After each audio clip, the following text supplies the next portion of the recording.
it going, YouTube and all the ISL fans out there?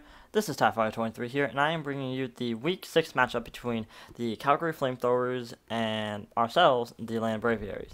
Now, let's go over the sets real quick that I brought. I want to talk about them this week just because, I'll be honest, I was sort of just not really trying this week. I got really down about the season. I didn't think that we'd be able to make it to the playoffs, so I was like, I'm just going to create some basic sets and not really try too hard. So I have Hello There the Gengar coming back for another week, who hasn't really done much this season. Shadow Ball, Dazzling Gleam, Psychic, and Hidden Power Rock. Mainly the Psychic is for the Venusaur and Hitmonchan. The Dazzling Gleam is for things like Latias and Zygarde, and then Shadow Ball is just for Stab. And then Hidden Power Rock was for the Mega Charizard Y, because I know I can outspeed it with the Choice Scarf. And so I was like, alright, well, I'll just rock Hidden Power Rock on it. With my high special attack stat, I can probably do a lot of damage to it, if not kill it. So my next mon that I brought was Jura, the Crocodile Choice Scarf as well. I made sure that I was able to outspeed a Latias Choice Scarf. If I was Choice Scarfed, I'll be able to outspeed a Latias that isn't Choice Scarfed. And I can outspeed pretty much everything else on this team. Earthquake, Knockoff, Rock Slide for the Charizard Y, and then Superpower for the Chansey. Knockoff for the Latias, of course, and then Earthquake just for Stab. It can do a lot of damage to the Venusaur. But other than that, Earthquake wasn't really much there for anything. Then we had Capone, the Honchkrow Choice Band with Super Luck, just in case you want to get a crit. Night Slash and Sucker Punch, of course. And then Brave Bird and Superpower. Superpower for the Chansey, Brave Bird for the Venusaur. Night Slash or Sucker Punch for the Latias, even though I don't think it would stay in. Sucker Punch is just for priority, so if I need to come in and just sweep something up real quick, I can just Sucker Punch and be good to go. Then we have Red Skull. Big Bully decided to take a break this week. We didn't really need the powerhouse of Big Bully, so we brought Red Skull this week at the Terrakion. Leftovers, Stealth Rock, Earthquake, Rock Slide, and Close Combat. Close Combat for the Chansey, Rock Slide for the Charizard, Earthquake just for the Venusaur, or pretty much anything else really. Earthquake wasn't really much there for anything. And then I knew I could live any hit from any, like from a Charizard, a Solar Beam. I could live I believe it was a Psyshock from a Terrakion. No, I was going to live an Earthquake from a Zygarde, stuff like that. So I can just set up the Stealth Rocks and get them up, just in case he wants to bring in the Charizard Y on it, or at least bring it on after that. I can get a lot of damage off on it. And then I brought Suicune, Blue Sacred, the Leftovers, Scald, Ice Beam, Hidden Power Grass for the Crocodile, not the Crocodile, the Crawdaunt, because I noticed that Crawdaunt does a lot of work to this team. If it can get like up one Swords Dance, it pretty much just sweeps the whole entire team. So I was like, alright, well, I need to bring him Power Grass. Blue Sacred can live multiple hits from it. I should be fine. And then Hidden Power Grass, I believe, will be a 2 to 3 hit KO. And then Mirror Coat, I knew I could live a Solar Beam from the Charizard. Probably not. I can probably live a Giga Drain from the Venusaur, not a Solar Beam. But just in case if I was, Mirror Coat on that could have been nice as well. And then Scald and Ice Beam, just the standard stuff. It's pretty much standard Blue Sacred. And then Scott Summers made his return. Want to bring the Will-O-Wisp just so I can burn like the Hitmonchan or the Zygarde or any of his physical mons. Shadow Ball, Pain Split, Pursuit. Pursuit is really only if the Latias is in there. I realize I can't do anything, try to switch out. But honestly, this is just a wall pretty much to eat up hits. And I realized going into the battle, I had 264 points that I never put into anything. Whoops. That sort of sucks. But let's go ahead and get into the battle. Wrong battle. So, pretty much, when I was looking at his team, I was like, alright. He didn't bring the Crawdaunt. I was like, thank God he didn't bring the Crawdaunt. Because that would have been rude. Like, all this weight was just thrown off my shoulders when he didn't bring that Crawdaunt. So I was looking at his team. The Hitmonchan I figured he was going to bring, just due to the fact that he knows how, I guess you can say, I don't think it was a good pickup for him. I'm skeptical of it. So he wanted to bring it, try to prove a point, I guess. The Zygarde, I knew if you tried to set up one Dragon Dance, it was going to be a problem. Especially with E-Speeds, just outspeed everything. Especially with priority, and then deal a lot of damage to things. And I knew he would probably try to set up, like, get the speed up with the Venusaur, with Mega Charizard Y, setting up the Sun. And then Chansey is just a physical wall there that really is just going to eat up hits for days.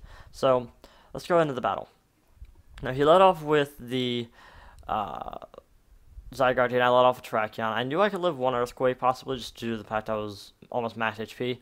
So I just wanted to set up the Stealth Rocks to get him up. That was all really Red Skull was here for, was just to eat up hits. But I want to switch out just in case I can have a chance to go against that Chansey. So I knew he'd probably go for an Earthquake. I was like, let me switch out real quick. He switches out, and what do I go for? I think I went for a Dazzling Gleam here. He went for the Chansey. I was like, okay, cool. I can't toss the Chansey, especially with the dads on the game. So I'm going to switch out. Switch out into the Terrakion. He goes for the T-Wave. I was like, alright. Now, I just want to say something right here.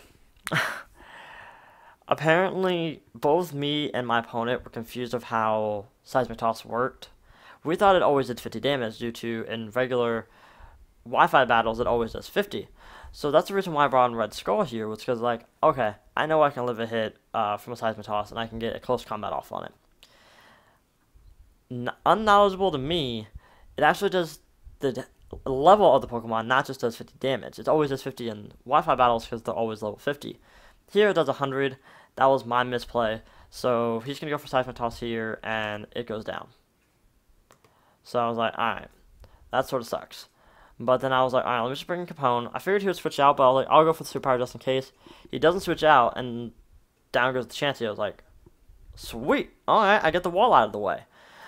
He brings this thing, and I can't touch it with the Superpower, especially with my attack drop, so I was going to switch out. He switches out, and I guess he makes a good prediction switching into that. But see, I went into Gengar. Well, I went into Dusclops, sorry. So I guess I was pretty good. He went for the Crunch. I ate it up pretty nicely.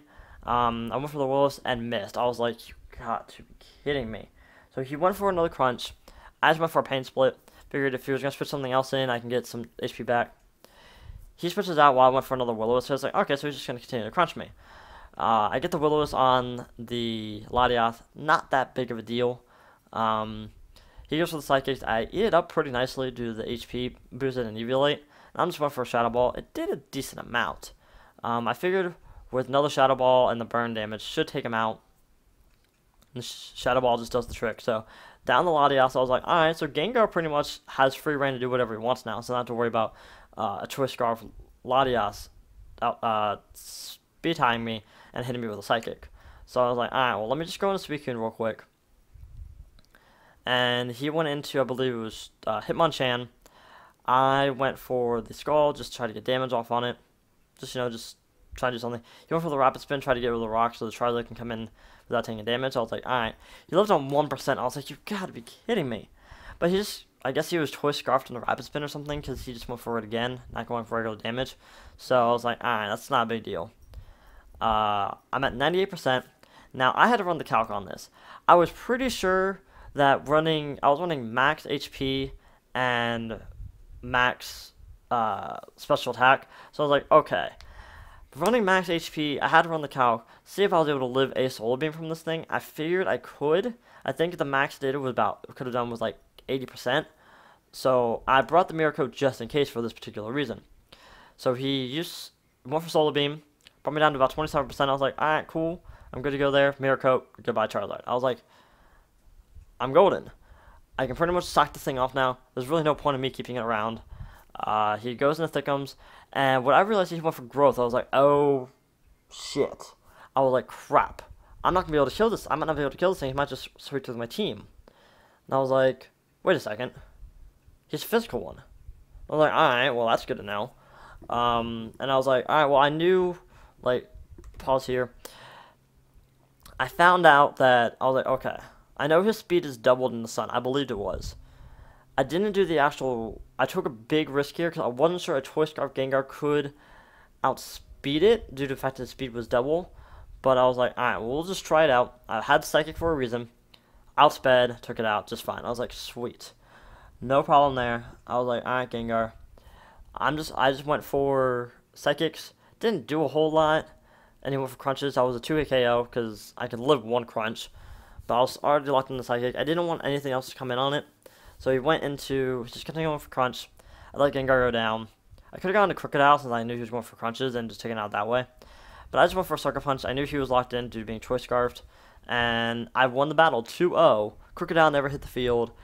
I was ecstatic. I was like, oh my god. I talked to him afterwards. He was a little pissed that I went for Sucker Punch at the end there to get the kill. But I pretty much just wanted to make sure that he got the kill and without taking any, I don't know, I felt like Sucker Punch was the right move to make, just in case Crunch crit or something. That would have been really unfortunate. Even though it was max HP, I didn't want to crit or anything like that. That would have sucked. But with that, we are now 2-4. Yeah, we're 2-4. We're still at negative differential. it's still a long way up to try to make to the playoffs. We just have to see how our division rivals do and see how we do the rest of the season. But next week we go against another one of our good friends. We go against Burke and the New England Patriots. That's going to be a very, very tough battle to climb. And I thought this was going to be difficult. It was a very difficult match. My heart was racing the whole entire time, but we were able to pull through, so we might be able to pull through for the next battle. But with that, I will see you all in the next video. Deuces.